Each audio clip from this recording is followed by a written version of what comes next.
your phone lines are probably muted right now so that we can eliminate background noise during the webinar. If you have a question in the bottom right of your screen, you should see that there's a chat area. You can type in a question if you'd like to ask Mitch a question, and he'll be addressing those at the end of the presentation.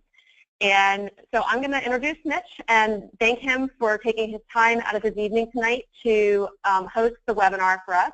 Mitch Green is a sports psychologist to some of the nation's triathlon's biggest stars, including Joe Malloy, and you may recognize his name. He's going to be on the U.S. Olympic team going to Rio in just a couple of weeks, and he had an amazing race this past weekend at the IT race out in Hamburg. So he's just a nice rising star on the U.S. team. And so Dr. Green teaches triathletes effective strategies to manage the doubts and distractions and pressures that come with high-level competition, which many of you athletes that are probably on the call right now experience. And you may be experiencing that as we are about 10 days out from the national championship, which is probably the biggest race that most of you will be racing this year. And so for any coaches or parents who may be joining as well, I'm sure you'll be able to take away some nice strategies that you can implement with your own children and athletes that you may be coaching.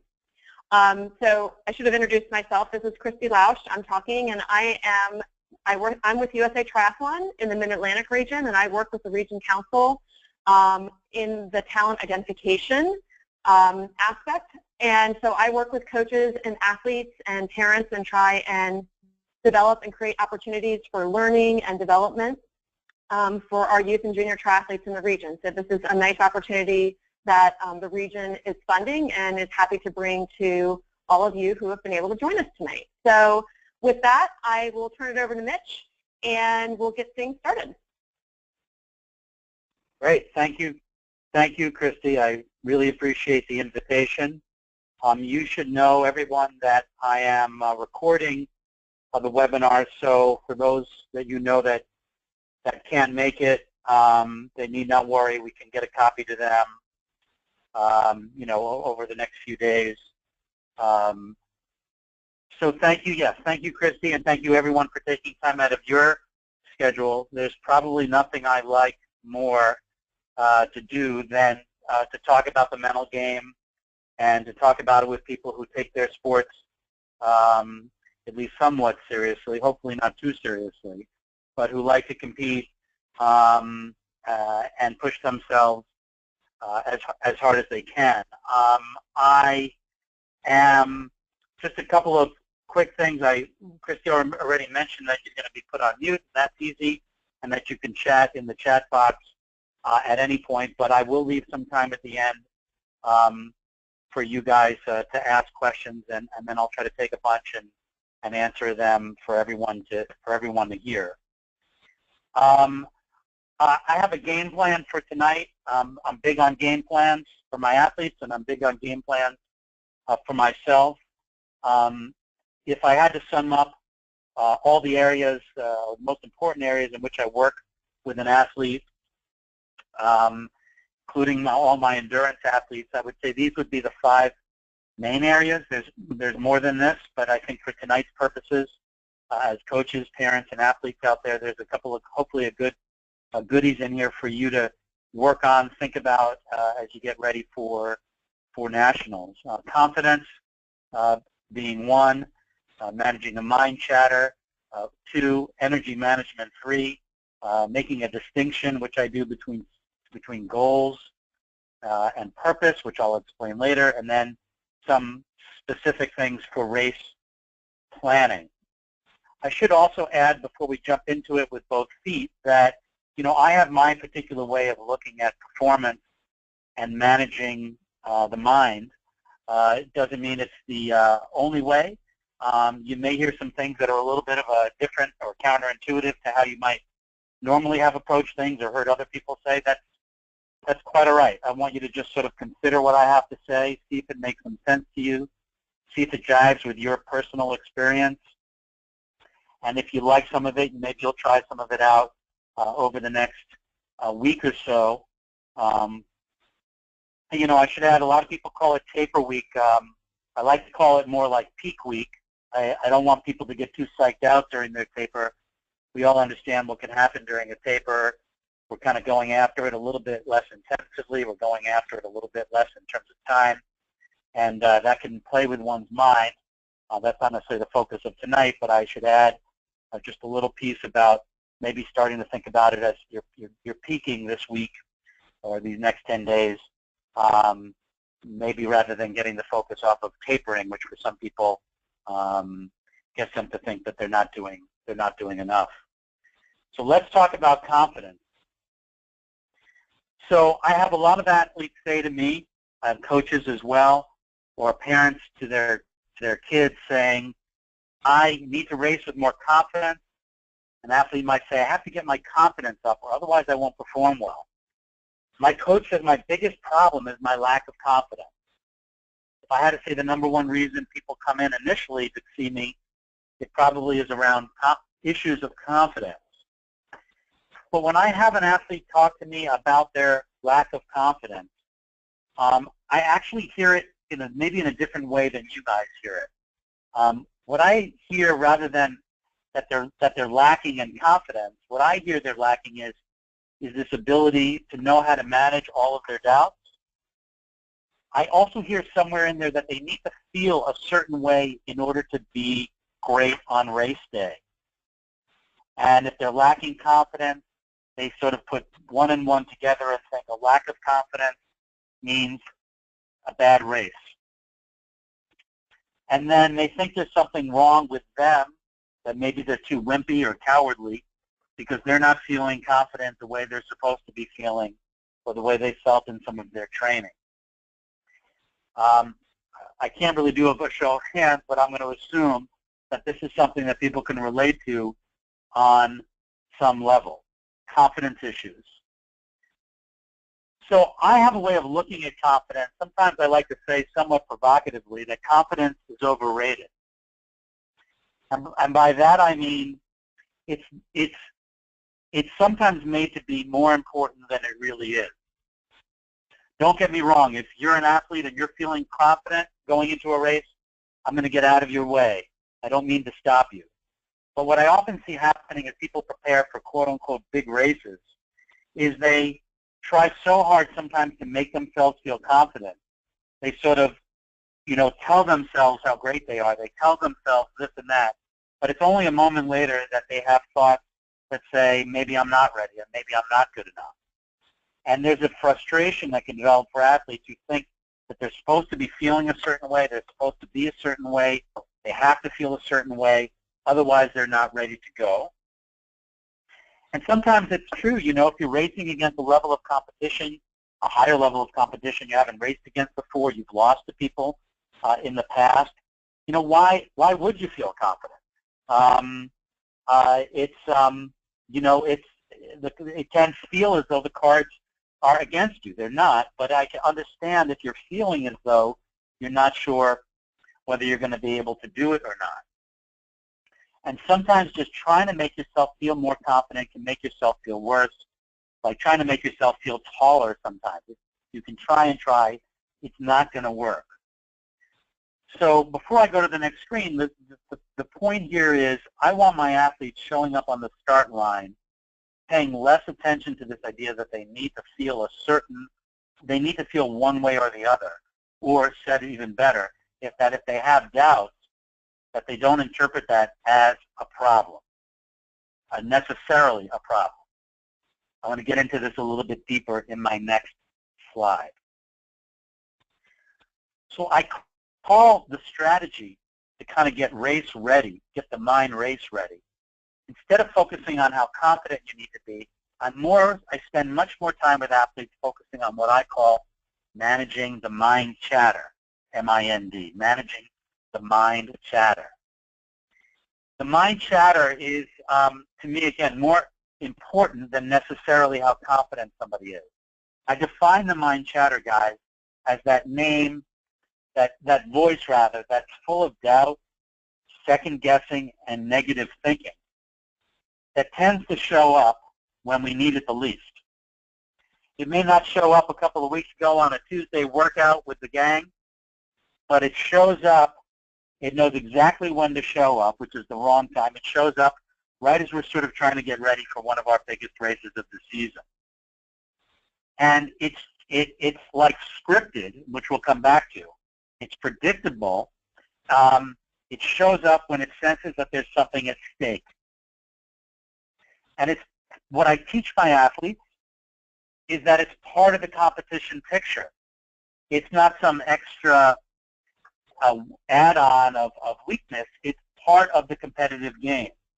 Whether I'm talking to Joe Malloy as he's getting ready for the Olympics, whether I'm talking to a crew athlete who's also competing in the World Championships, whether you're watching the Olympic trials yourself on TV or you read any articles, you know that these young men and women are all experiencing levels of chatter.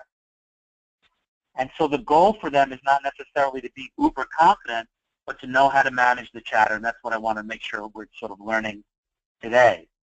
So if you're wondering if there are parents out there or coaches, whether I'm a fan of you just telling your kids or your athletes, you know, just get more confident, just be more confident. Of course, that's not something, I understand why you say it, but I feel like ultimately it's the sort of thing that people like, now, so what am I supposed to, they don't know what to do with it. I want my athletes to know what to do. So the chatter comes up mostly when, as I said, there's something at stake. And what's often at stake, I like to teach, is that people are fearful that they're not going to meet certain expectations, whether it's their own expectations or expectations of others. They're concerned that they're going to be embarrassed at some level. And that kind of overlaps with the third one, which is they sort of may not look good. And not looking good can mean a lot of things for a triathlete. It could be being last, being far behind, slogging through a really slow pace on the run, just to give you a couple of examples of what not looking good can be. And it's in circumstances where your mind senses that this could happen, that you may not meet expectations and you could be embarrassed, that the chatter starts to go. So what often happens with athletes is when the chatter starts, as I said, they think something is wrong. They try not to think about it. And my approach is a completely reverse approach to that.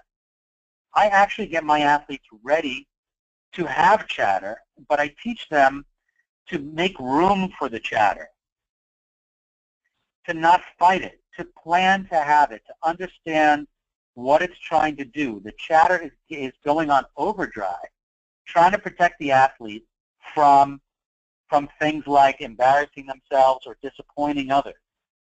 Frankly, the chatter has very little to do with triathlon per se. It has more to do, as you can see, with how one's ego is going to handle what's about to take place. And if you can get athletes talking about this or thinking about it, usually they're quite aware and quite honest that, yeah, that's really what's going on. And the goal, as I said, is to not see it as a sign of weakness, but to see it as being part of being a competitor. So my athletes get very good at saying things that you might find funny, and hopefully you do smile a little bit. When their chatter comes in, they say to the chatter, thanks for sharing. Because they get that the chatter's come along for the ride here, and it's going to have an opinion about everything when she or he is getting ready to push themselves sort of beyond their comfort zone. Now, everybody listening has chatter. I have chatter.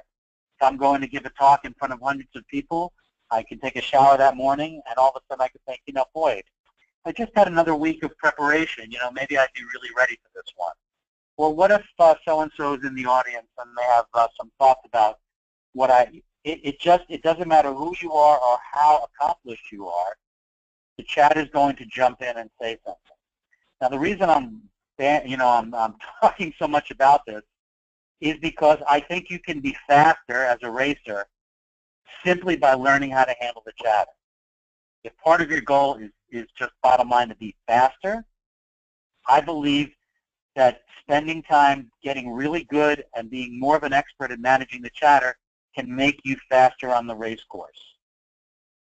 And I say that based on all the years of working with athletes and how they report back that they had nerves, they had chatter, they had doubts, they had second guessing, but they quickly learned how to allow that to come in and then shift their focus on something other than trying to just get on top of the chatter, because you won't win that battle. So it's a process of radical acceptance, of allowing it to come in, to making room for it. And as you can see in how I draw this up, I'm less concerned about whether you're confident or not confident. I don't quibble with that. I'm more concerned with how you're handling the chatter, and then as we're going to get to in a little bit, where your focus should be as you get ready to race. All right, I'm going to try to move on here just for expediency's sake, and knowing that there could be some questions and confusion, but those we can sort of try to handle at the end. I have another way of looking at kind of the mindset rather than confidence. I have a mantra that I use for my athletes, which is about courage over confidence. I'm more interested in how courageous you are. If you're climbing Mount Everest, you talk to the people who climb Everest, and you ask them how confident they are, they'll say, confident? I don't know. I mean, I could die in the next 45 minutes. All we need is a weather change, and I'm done for. But we would all agree that those people are courageous, extremely courageous, and you cannot be courageous except in the presence of fear. In other words, fear always precedes courageous action. So now I'm talking to my clients about managing the chatter, and I'm talking about this idea that they don't need to feel confident.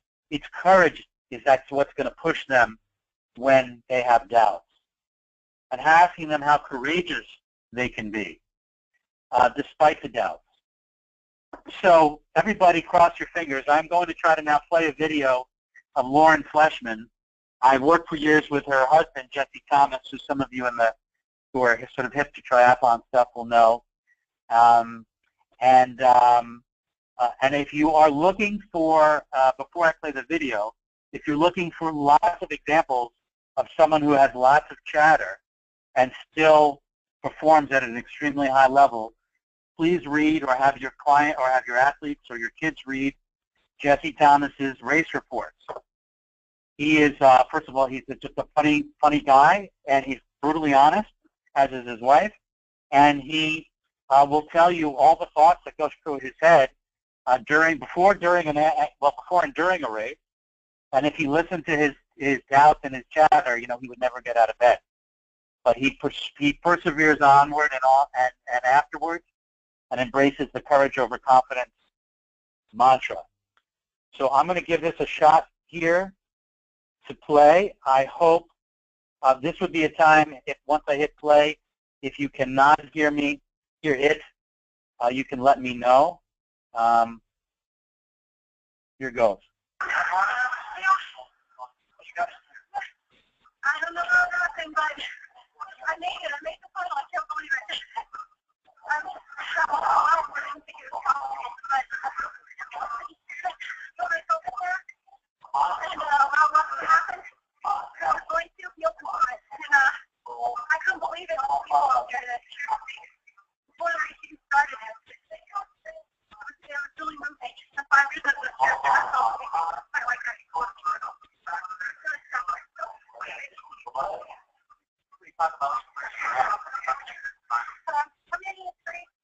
I run 1 at 10 miles per hour and 1 mile per week. It's about somewhere around there total. And the rest of the time our channel was going. And I mean, one of the things that I was injured in October, I was doing enough to be able to run it.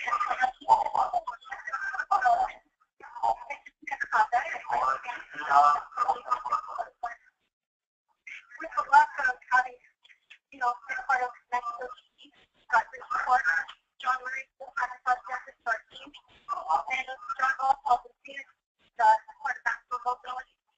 He got me support right to the time. So when I heard that. Well, I'm sorry, people. I went to try to see if I could adjust the video.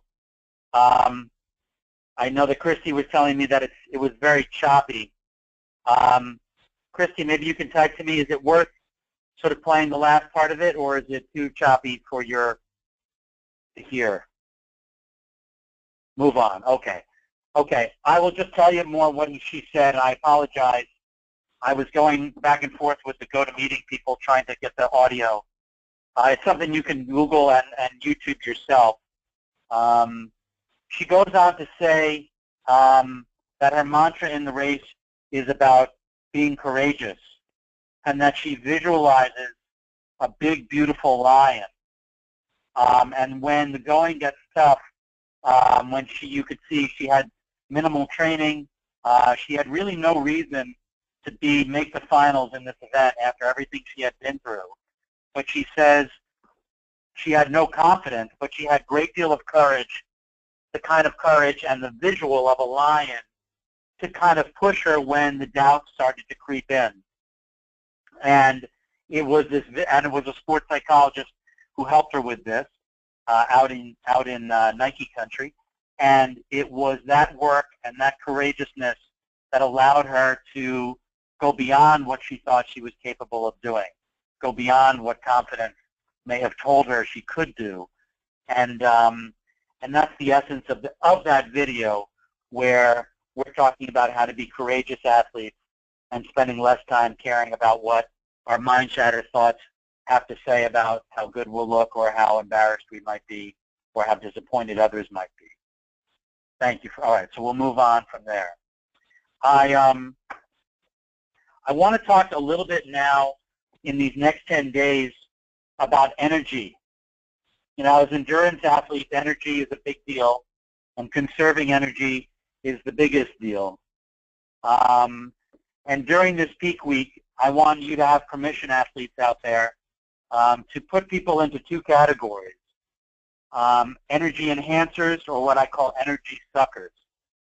And I say this with a pretty serious note to it, because all the hard work that you have done over all these months or years in many cases can be sabotaged at times by those people whose energy, who seem to sort of suck energy out of you, who have bad energy.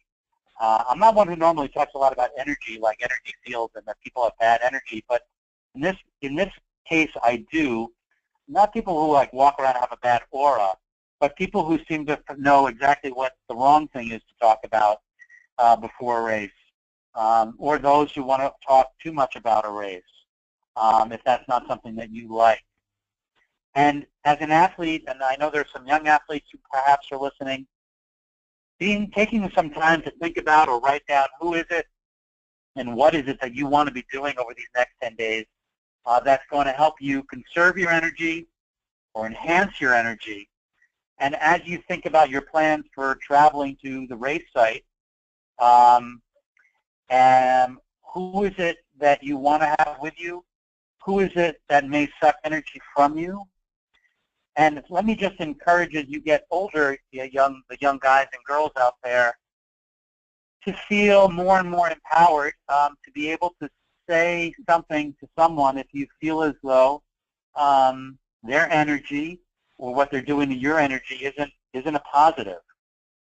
I'm focusing on this because I have seen it, and perhaps some of you out there have experienced it, that as we talk a little bit later about getting that mindset together when you're standing on the beach or you're standing on the dock, if your energy has been sort of depleted or it's been sort of like shut down for one reason or another because you're spending too much time or surrounding yourself with people who take it away from you, needless to say, it's going to affect how you race versus being surrounded by people who lift you up, make you feel good.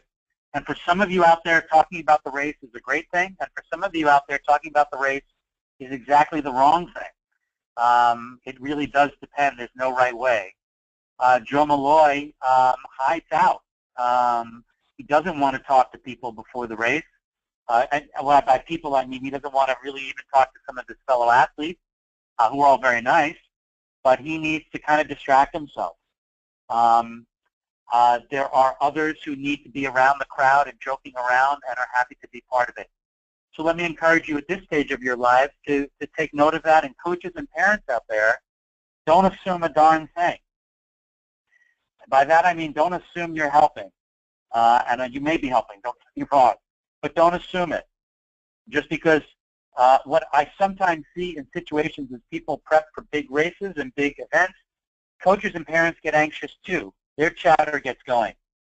They feel there's something going on with their expectations, and when we get anxious as parents, sometimes we tend to over control, and over controlling can lead to talking too much, telling somebody what to do, thinking that if they can control every possible thing, making sure the shoes are tied and the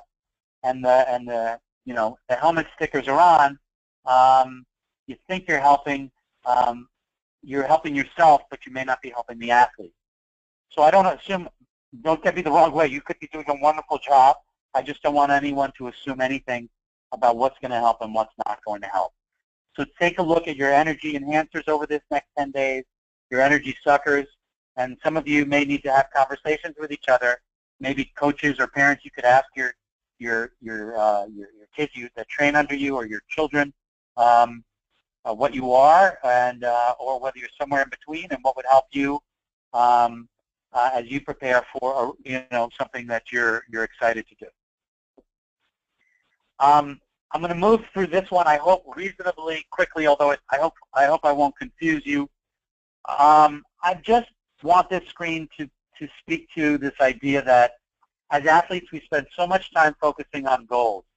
It could be what your chip time is, what your ranking's going to be, what your splits look like, how much power you're pushing, or what your pace might be, that I understand how much your life is involved with goals and your watch and times and splits and meeting those goals.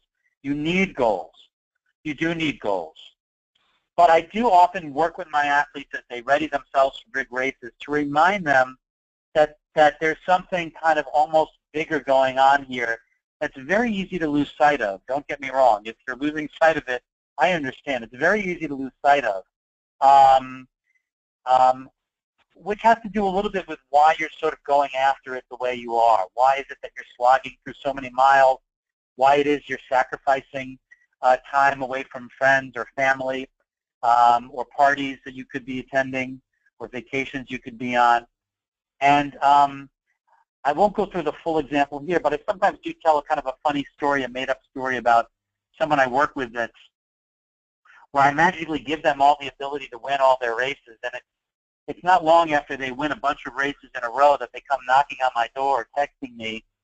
I think they're going to kind of give me some sort of, virtual high five or something like that. But they tell me, they say, Doc, you helped me win these races, but there's something actually wrong here.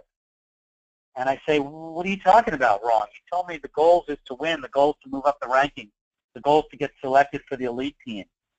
They go, yeah, but there's something else going on that doesn't make sense to me. And as they win these races, they come to realize, I'll give you just the short version, they kind of come to realize that's really what's missing is the challenge of it all. And let me just appeal to you athletes out there as you ready yourself for nationals, that yes, you have goals in mind. There are things I understand you want to accomplish.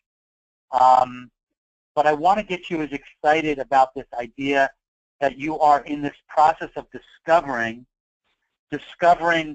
what you're capable of. You have no idea, athletes out there, what you're capable of. And nationals, I want you to look at it more as an opportunity for you to discover what you're capable of, rather than necessarily looking at it as I have to hit this split this time or this podium place. The reason I'm suggesting that is because if you can race more with this purpose in mind, you race with more freedom. You race looking at this as an adventure and as an opportunity. What I help my athletes steer away from, over-focusing on goals, sometimes gets us racing with this, that we're under threat. And under threat tightens the muscles up. Under threat has us not kind of going for it the way though you've been training to go for it. Under threat says, what if? Racing to see what you're capable of has you kind of push it to a place that whatever you and your coach agree is the place that you can push it to. And my athletes report back to me, guys, that when they get on the beach or they get on the dock and they can remind themselves that this is an opportunity to discover what they're capable of, they have a little bit lighter feeling in their mind versus that fear of what about this goal, or what if I don't reach that goal. And the only way to discover what you're really capable of course, is to line up against those guys and girls who are at your level or even better.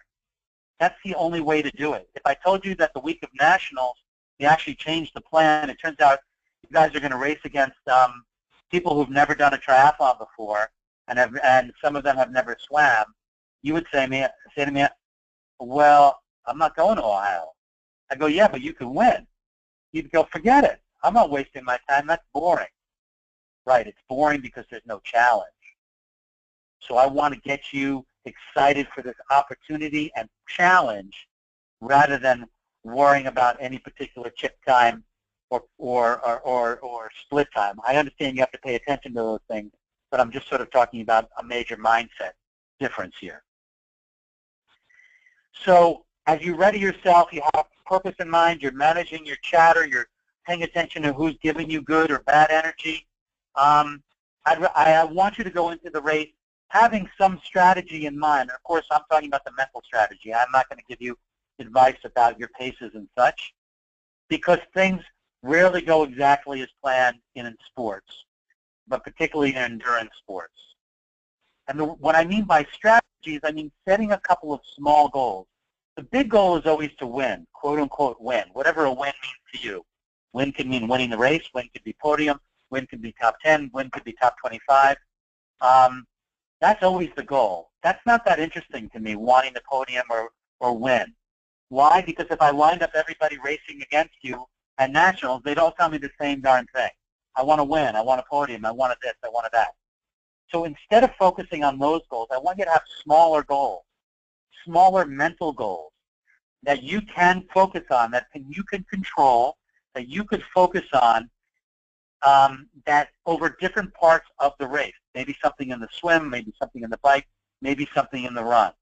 Joe, when he came back from that victory that Christy was telling you about, I said congratulations, and he just texted me, think small.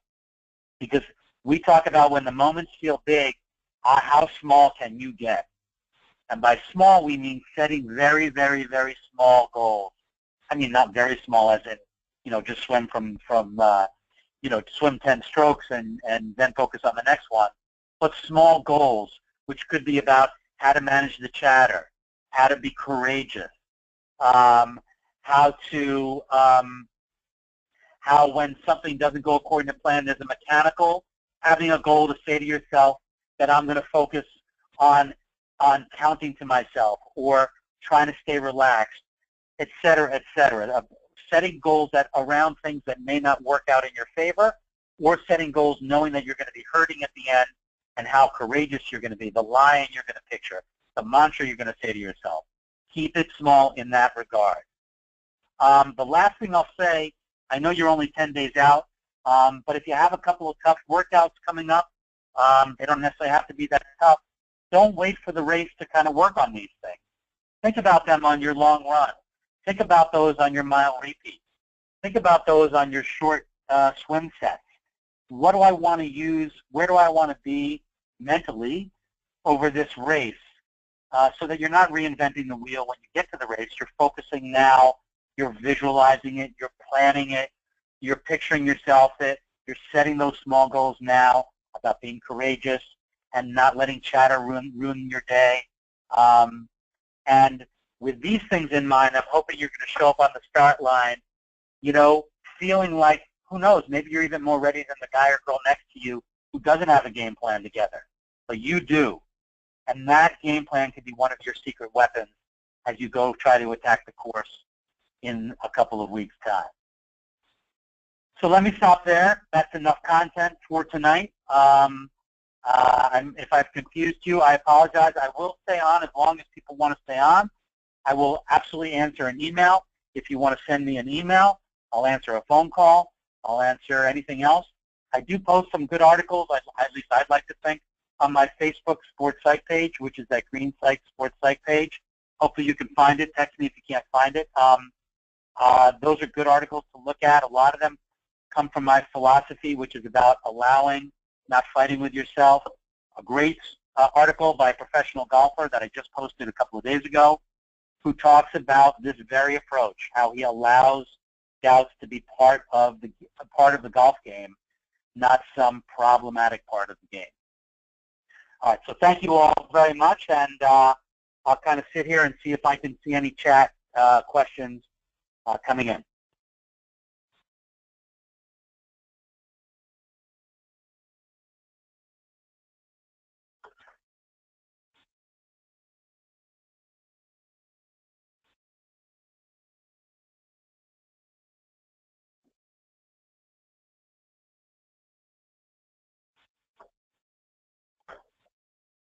So far, nada.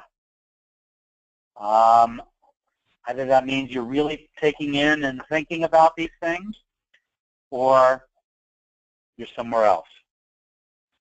Did Joe prepare differently? So one of the questions is, I'm not sure I don't see this, did Joe Malloy prepare differently for the relay race versus his individual event? No. He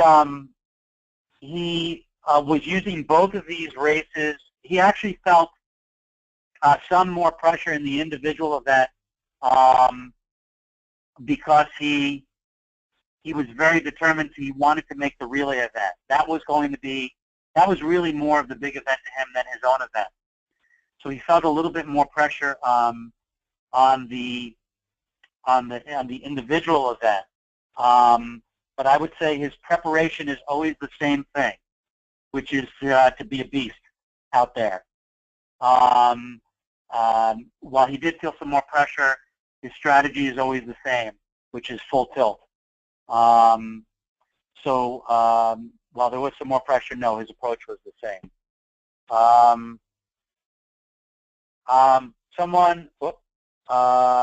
Let me just go through. Someone asked about overcoming past challenges. Of course, I'm not exactly sure, but let me take a stab at what you might mean. One of the goals for every athlete, whether you're a triathlete or not, is to be where your body is. If your body wherever your body is, that's where you want your mind to be. Now, the reality is that some of us have had poor races. Could be part of our last race. Could have been a poor one. We could have had mechanical. We could have been in the lead and then had to drop out. So being able to sort of let go of the past and not over-focus on the future is an enormous task for an athlete. That's why I do believe setting some small goals for this specific race can help with that. Rather than going into it just sort of blindly trying to compensate for the fact that your last race was a disappointing one. That could lead, athletes to sort of going too hard, too fast, trying to keep up with someone they shouldn't be keeping up with too early in the race. So the last piece I'll say about overcoming past challenges is I want there to be learning. So in that past race, if that's what you're talking about that didn't go well, I really want you to spend some time thinking about, though, what are the things that you can learn from it, rather than looking at it as the whole thing as a big dud because you didn't get the result you wanted. A much healthier place to be is to go back and say, what can I take from that? What mistakes did I make? What would I do if I got a redo? What would I do next time? What will I do next time? Rather than just trying to forget it, I'd rather you go back, and I should add, writing stuff down is what I do. It's what I have my athletes do. Rarely does an athlete leave my office without taking notes in a book that I give them or in a book of their own. I would write down, what did I learn from that race and what do I want to forget from that race? And then, needless to say, before the next race, try to get ready, focusing on what you want to take and learn from. Yes, the recording, once we're done, I will have a copy of the recording, and I will, I guess what I want to do is have you email me, and I can just email it to you, I believe, or Dropbox it to you. So if you're interested in the recording, I will have a copy on my desktop when it's over, and I'll be happy to send it to anybody who's interested.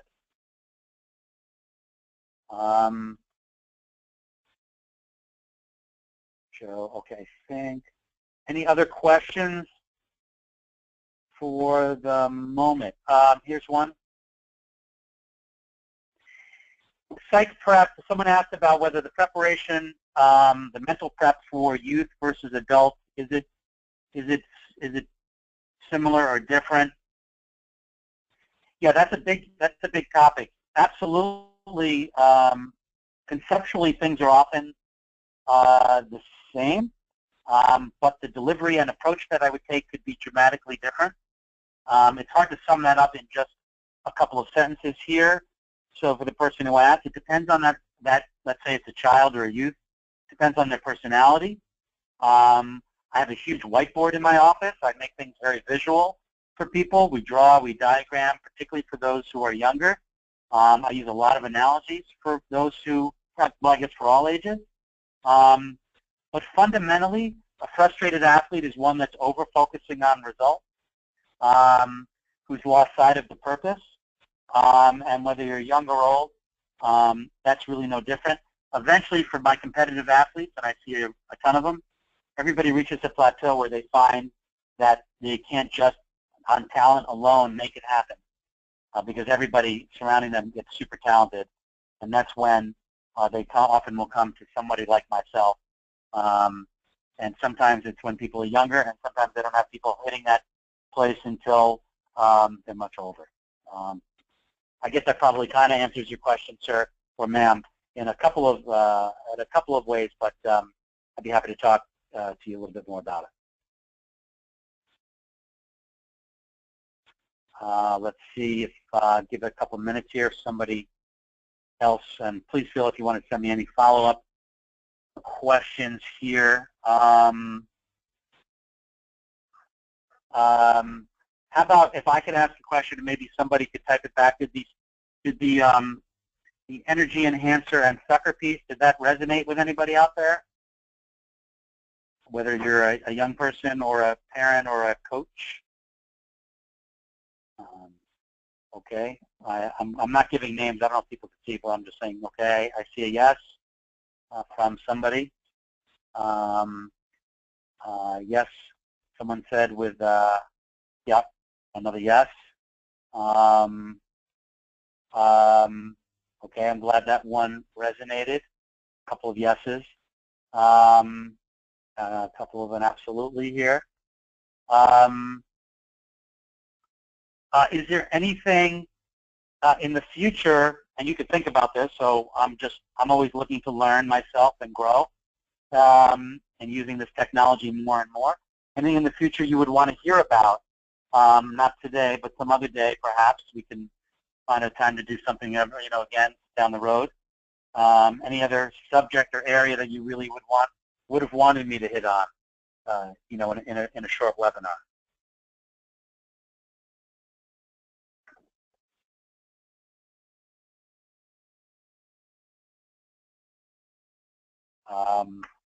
Again, if you're, oh, here's something.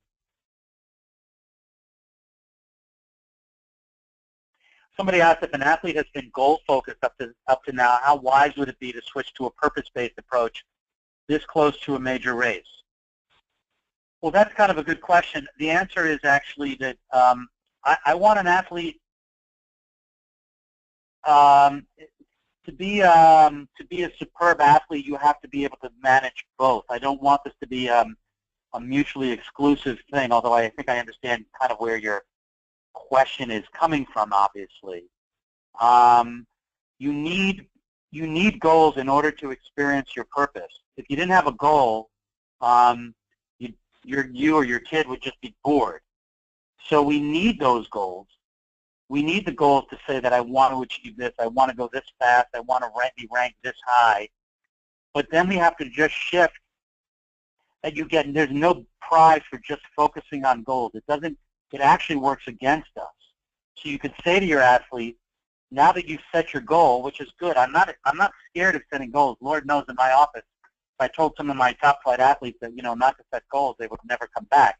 I want them to set goals like winning goals. but I get them to see that, and maybe you can get your young athletes to see that there's no prize for just focusing on it. In fact, the more we focus on goals, the more frustrated and the more anxious we get. Why? Because they're out of our direct control. You can't control the final result of a triathlon. If you could, then everybody would finish exactly where they wanted to. So it's a waste of energy. So maybe you could talk to him or her about, this is about conserving energy. This is an endurance sport where it's all about energy. So now that you've set your goal, honey, let's talk about what's the mindset that's going to give you the kind of freedom, the level of calm, the level of fun that can allow you to get as close to that goal as you can. And let's make that the goal, so to speak, is trying to focus on how we're going to embrace this challenge here, and how we're going to see this as an opportunity. So I'm trying to give you just a couple of words and sentences and things to get you to sort of teach this athlete that you can do both, and that actually you kind of need to do both. Because if you don't have any goals, you really don't get a chance to really see what you're capable of. I hope that makes, I think that probably makes sense at some level, but I understand it may take some digesting. And feel free again to email me and we can go back and forth if you'd like about any of that.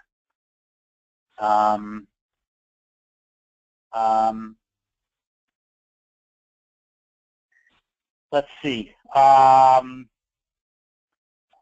Here comes one more question.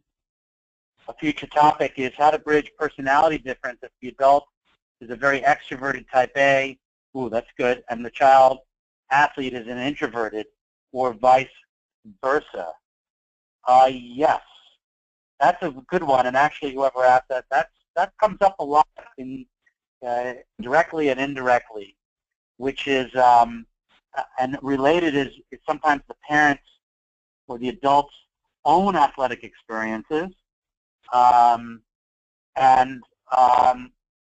whether they try to map on some of their experience onto their child's experience. And that's where having another voice, this is not about me, this is about using some person perhaps in where you live in your area, but somebody else to kind of bridge the gap between you as a parent or you and the adult and the child, to help create a better fit if it's a sort of a different personality type. But ultimately for you adults out there, you know, this one was more geared maybe towards the kid in some way, but you adults, all of us adults out there, really need to learn how to be better sports parents. And of course I'm speaking in generalities here. It's very hard to be a sports parent. I know from my own experience with 3 competitive athletes in my house. It is very difficult. You have to do your own mindfulness training. You have to do your own meditation. And we could do a whole probably separate session where I just talk to parents about what I've learned over the years and what helps in order to separate and be clear that this is his or her sport and not yours. And that your catastrophic thinking, if that's sometimes how parents think, can lead to his or her being very affected by it. And so, and I see a lot of casualty in sport and in triathlon because sometimes you can get very close to your kids, like physically close, like, you know, standing right outside of transition or being in transition or et cetera, et cetera, et cetera. So it's a good question, hard to answer it all here, but I could say the quick answer is you as the adult need to have a conversation with that child and it's about what about your personality is working and what about your personality is not working with him or her, and be willing to hear what they have to say, not just ask it, but be willing to listen and make some changes if necessary. I will do one more minute here. I see people are starting to bail, which I understand. Any last minute question here? All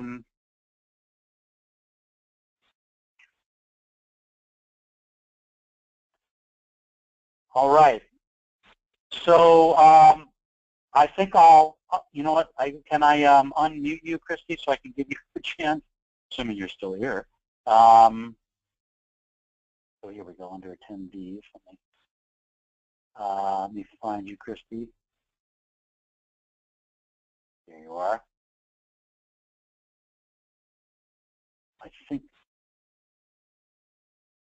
Christy, you there?